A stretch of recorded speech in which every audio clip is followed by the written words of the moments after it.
Good morning student. How are you this morning? Teacher harap kalian dalam keadaan sehat ya nak ya.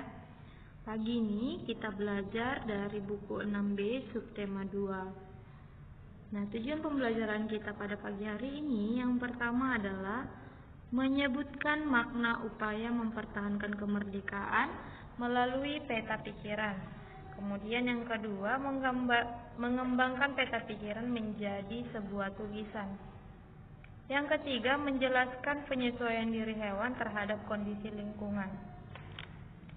Nah, bisa kalian perhatikan buku kalian halaman 38.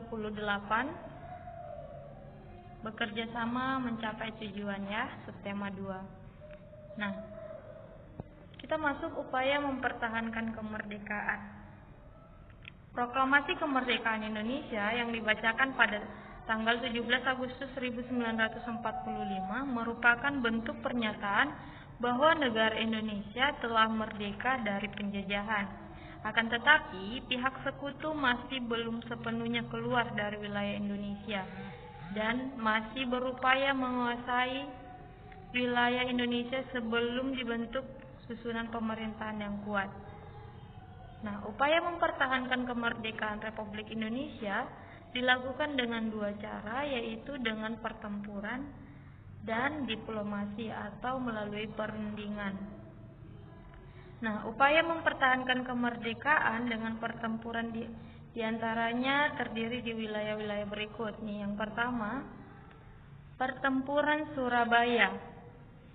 Pada tanggal 25 Oktober 1945, tentara sekutu yang dipimpin oleh Brigadir Jenderal Malabi, tanggal 27 sampai 30 Oktober 1945, terjadi kontak senjata antara para pemuda Indonesia dengan pasukan Inggris. Dalam pertempuran ini, pasukan Inggris dapat dipukul mundur, maksudnya di sini dapat dikalahkan ya.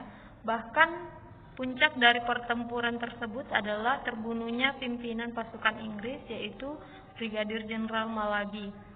Pada tanggal 9 November 1945, Inggris mengeluarkan ultimatum.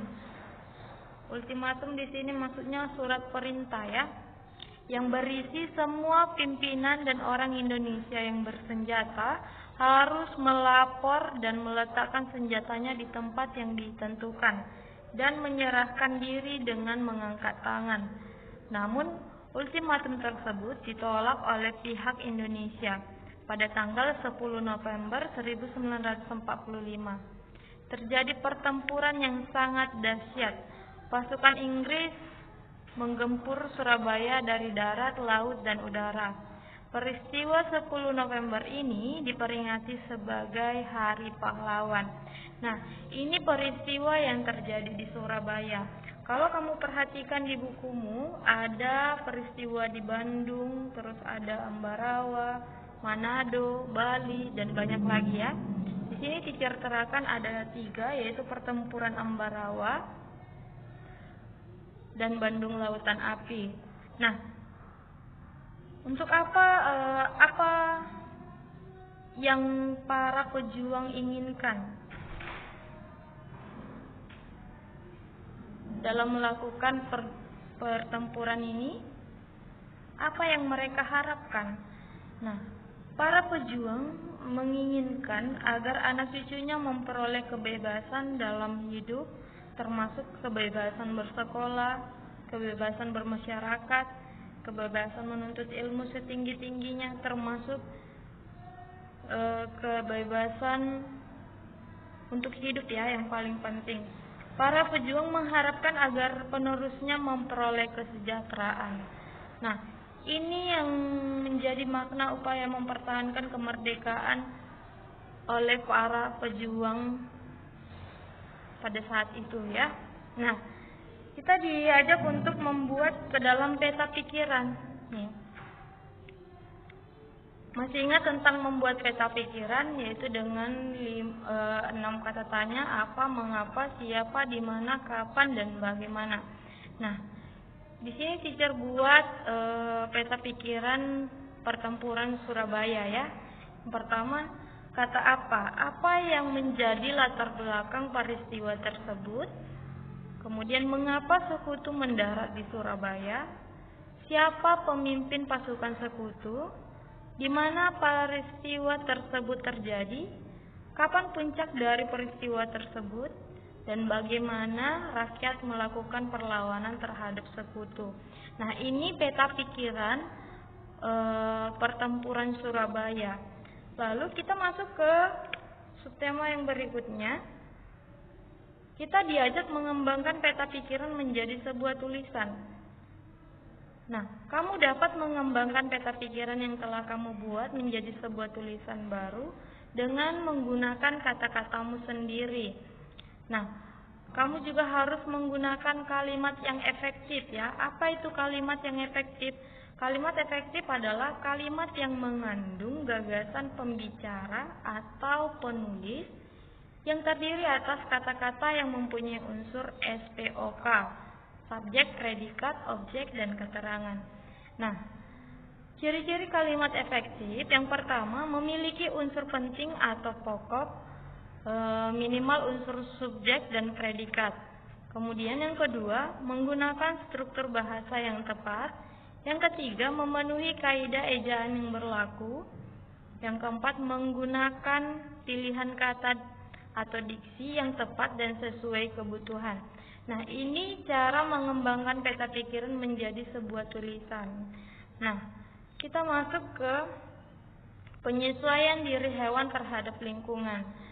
Hewan melakukan adaptasi. Berikut beberapa contoh adaptasi atau penyesuaian diri hewan terhadap lingkungan. Yang pertama, bebek. Ini adalah hewan bebek. Bebek mempunyai paruh, mempunyai bulu, mempunyai kaki. Nah, paruh pipi dan melebar memudahkan dalam mencari makanan di air atau lumpur. Kemudian bulu dilapisi minyak yang berfungsi menjaga bulu-bulu bebek tidak basah saat berenang. Kemudian kaki yang berselaput memudahkan bebek untuk berenang. Nah, itu untuk penyesuaian diri terhadap lingkungan oleh bebek ya. Kemudian kita masuk yang kedua, kelelawar.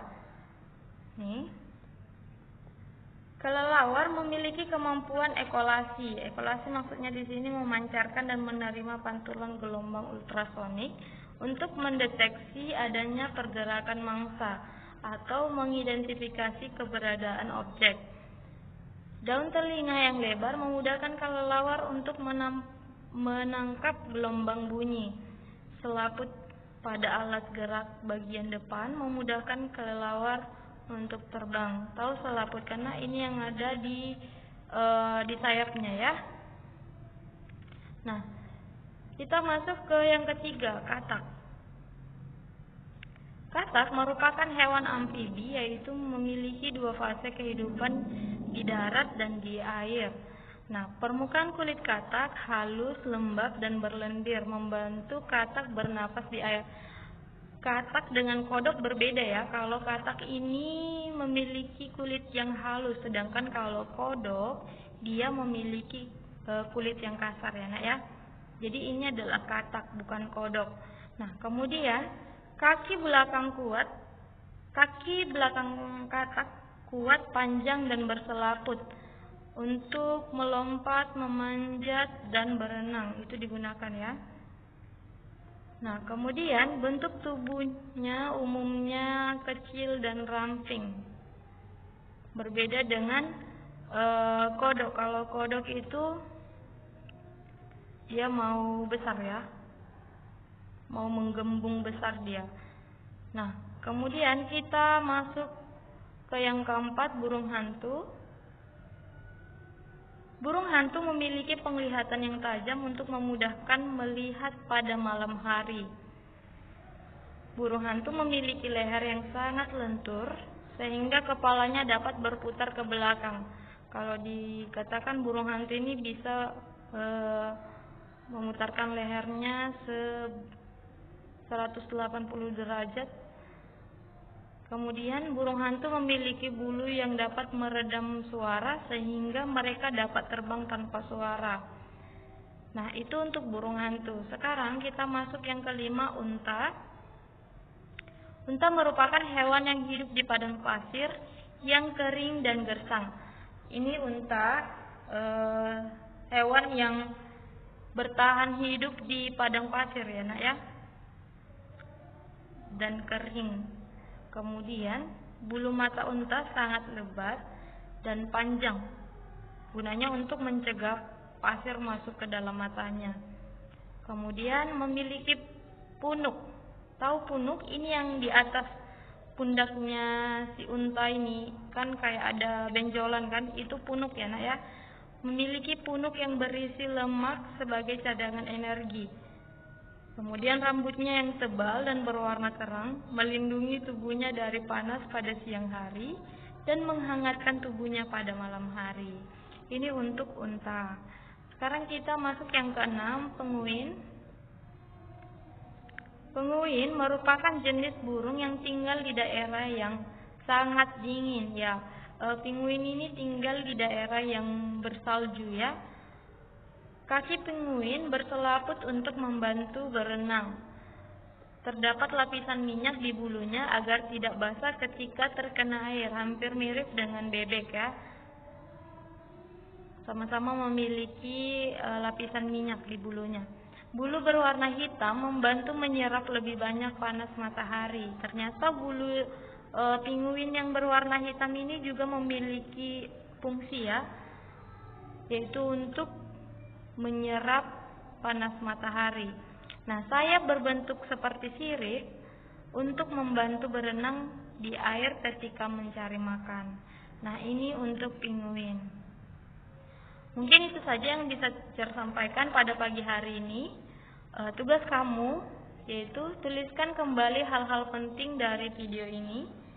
Kemudian yang kedua, kerjakan soal latihan halaman 47 sampai 48 yaitu nomor 1 sampai 5. Mungkin itu saja yang bisa saya sampaikan. Selamat pagi dan salam sehat. Tuhan Yesus memberkati.